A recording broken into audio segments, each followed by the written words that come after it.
Dear friends and followers, welcome back to my channel. Today we'll be addressing a more serious topic. As many of you are already aware of, the coronavirus outbreak has officially been declared as a global health emergency. But what does that mean for aviation? Now, we all know that aviation plays a huge global role in trying to minimize the spread of diseases, but with approximately 6 million people traveling by air every single day, what do airlines do to prevent the spread? How does it affect the airlines, its staff, its passengers, and the rest of the world? So sit tight and let's get started. American 130 ground, greetings, 31 left, left Bravo, Juliet, cross 4 left. Well, let's start at the beginning. What is the coronavirus exactly? Well, for starters, it has absolutely nothing to do with the Corona beer, although the outbreak led to a significant drop of their shares on the stock market because people assumed it had something to do with it. Now, to put it simply, it's a large family of viruses found in humans and animals. Now, however, this new strain had previously not been discovered in humans until now. Now, the first case of this coronavirus was reported on the 31st of December 2019 in Wuhan, China. And to this day, over 1,000 people have died from the virus, with over 42,000 people known to be infected. There are different signs of infection, including respiratory symptoms, fever, cough, shortness of breath, and breathing difficulties. In more severe cases, the infection can cause pneumonia, severe acute respiratory syndrome, kidney failure, and even death. Now, due to these terrible symptoms, the outbreak has been declared as a global health emergency. But how is it affecting aviation? Now, the most obvious and immediate public reaction when there is a global emergency such as this is to stop or postpone any planes to fly to the country or city of origin, in this case Wuhan, China.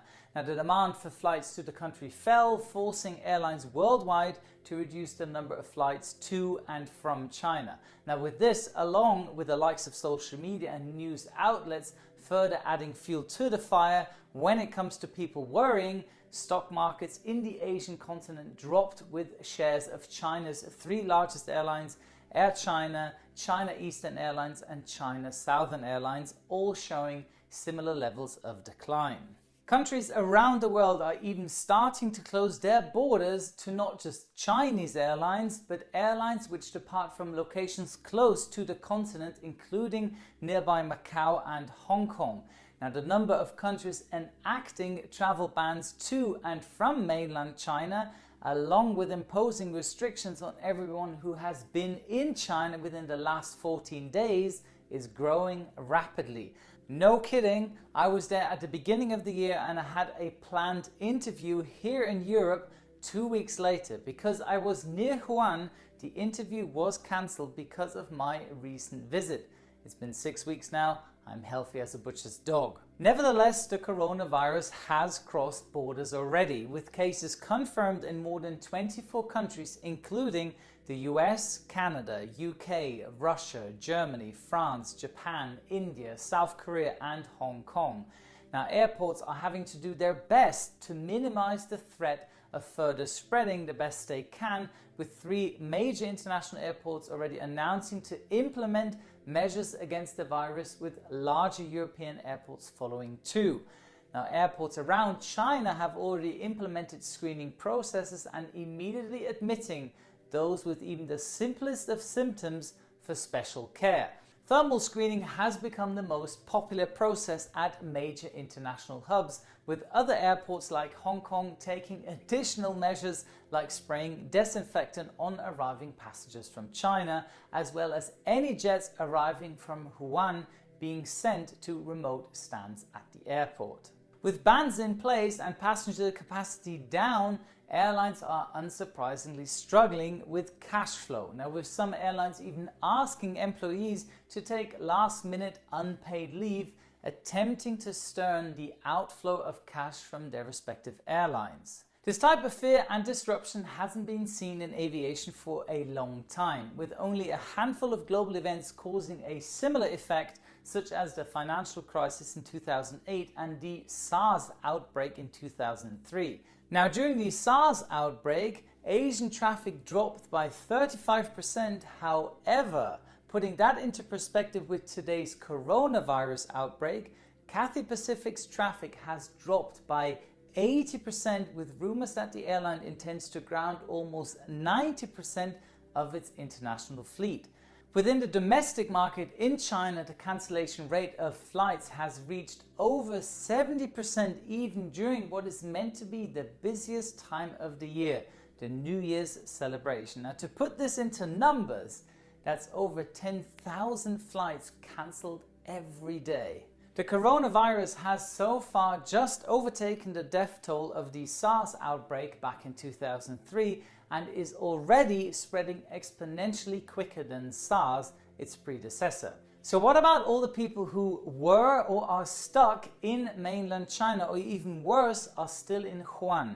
Well, it has been an absolute massive international effort with huge numbers of countries around the world mobilizing transport to send rescue flights for its stranded citizens. Airlines such as Qantas, Air India, Korean Air, Bangladesh Airlines, Highfly, Scoot, Vamos Air, the German Air Force, Sri Lankan Airlines, Air Asia, Uzbekistan Airlines, Royal Jordanian Airlines, Air New Zealand, and many, many more have all been chartered by their respective governments to rescue its citizens. We are seeing some governments like the US being so desperate to get citizens back that they have hired a 747 freighter and filled it with passenger seats mounted on cargo pallets. That's definitely something you don't see every day. Now, interestingly, these rescue flights often find themselves landing in remote areas of their respective countries to minimize the potential further spread to a mass population. For example, Qantas specifically flew its rescue flight from Wuhan to the Christmas Islands, somewhat 3,300 kilometers away from mainland Australia. And even Russia sent a military Illusion transport aircraft from Wuhan back to a remote Siberian airfield. Although infection rates have gone up over the past few days, pilots and crews of many airlines have not backed down with fear. Now, there are reports of crews at Qantas volunteering themselves to help with rescue flights to the point where they had an excess number of crew on standby, ready to go to Wuhan at a moment's notice.